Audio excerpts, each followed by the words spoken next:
আপনারা জানেন 2025 সালের শুরুতে ফেব্রুয়ারি মাসেতে কেন্দ্র সরকারের তরফ থেকে পূর্ণ বাজেট অধিবেশন। এই 2025 সালে বাজেট অধিবেশনে সবথেকে গুরুত্বপূর্ণ রয়েছে কৃষকদের জন্য এবং ভারতবর্ষে মহিলাদের জন্য। এই বাজেট অধিবেশনে ভারতবর্ষের সমস্ত মহিলাদের জন্য একটি নতুন প্রকল্প ঘোষণা করতে চলেছে, যাতে ওই প্রকল্পের মাধ্যমে সমস্ত মহিলারা আর্থিক অনুদান পেতে থাকবেন এবং ভারতবর্ষে কৃষকদের জন্য নতুন করে একটি চমক দিতে চলেছে পিএম কিষাণ সম্মান নিধি প্রকল্প নিয়ে। এবার 2025 সালে বাজেট অধিবেশনে পিএম কিষাণ সম্মান নিধি প্রকল্পের টাকা বাড়াতে চলেছে। এই বাজেট অধিবেশনে পিএম কিষাণ সম্মান নিধি প্রকল্পে কত টাকা বাড়াতে চলেছে, এতে কৃষকদের কতটা সুবিধা হতে পারে তা আপনাদের এই ভিডিওতে জানাবো। ভিডিওটি শুরু করার পূর্বে আপনাদের জানাই, এই চ্যানেলের মধ্যে নতুন হয়ে থাকেন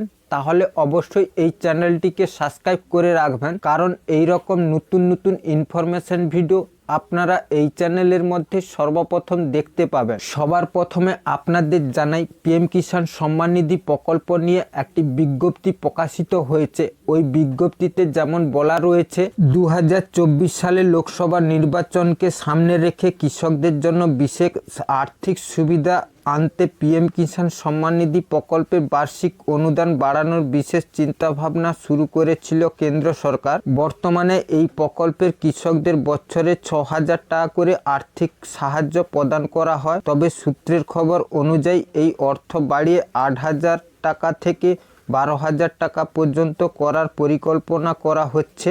2019 সালে প্রধানমন্ত্রী কিষাণ সম্মান নিধি যোজনা চালু করা হয় কেন্দ্র সরকারের তরফ থেকে।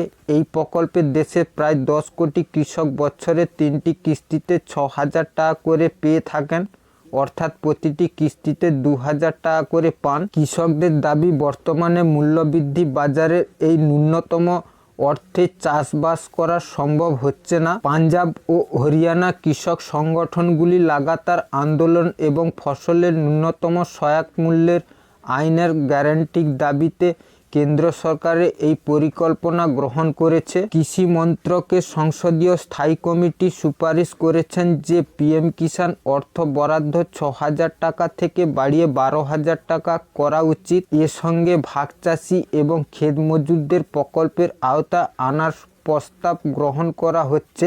অর্থমন্ত্রক সূত্রে জানা গেছে, পিএম কিষাণ অনুদান বাড়ালে বাজেট প্রায় দ্বিগুণ হয়ে যাবে, অর্থাৎ 1,20,000 কোটি টাকা পৌঁছে যাবে। ফলে এই প্রকল্পের অন্য অতিরিক্ত বরাদ্দ করে কৃষকের বাজেট বাড়াতে হবে।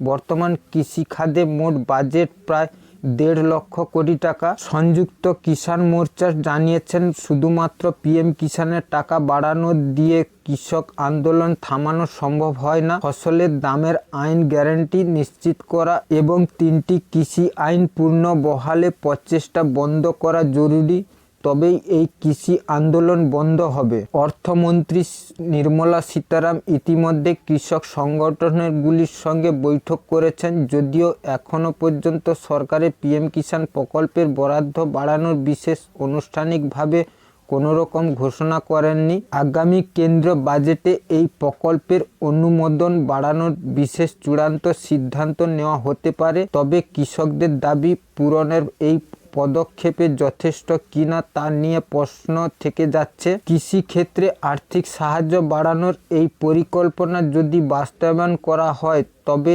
তা কৃষকদের জন্য খুবই আনন্দকর খবর। তবে এই পাশাপাশি কৃষিক্ষেত্রে অন্যান্য গুরুত্বপূর্ণ দাবিগুলিও প্রতি সরকারের নজর দেওয়া উচিত। এই রিপোর্টটি থেকে আপনারা পরিষ্কার বুঝতে পারলেন যে পিএম কিষাণ সম্মান নিধি প্রকল্পে এই বাজেট অধিবেশনে বাড়াতে চলেছে কেন্দ্র সরকারের তরফ থেকে। তবে কত টাকা বাড়াতে পারেন তা এখনো স্পষ্টভাবে জানা যায়নি, কিন্তু বাজেট অধিবেশনে আপনারা জানতে পারবেন যে পিএম কিষাণ সম্মান নিধি প্রকল্পের কত টাকা বাড়াতে চলেছে। আজকের জন্য এই পর্যন্ত। পরবর্তী ভিডিওর জন্য এই চ্যানেলের মধ্যে চোখ রাখুন। আর ভিডিওটি ভালো লাগলে অবশ্যই লাইক, কমেন্ট এবং শেয়ার করতে ভুলবেন না। সবাই ভালো থাকবেন।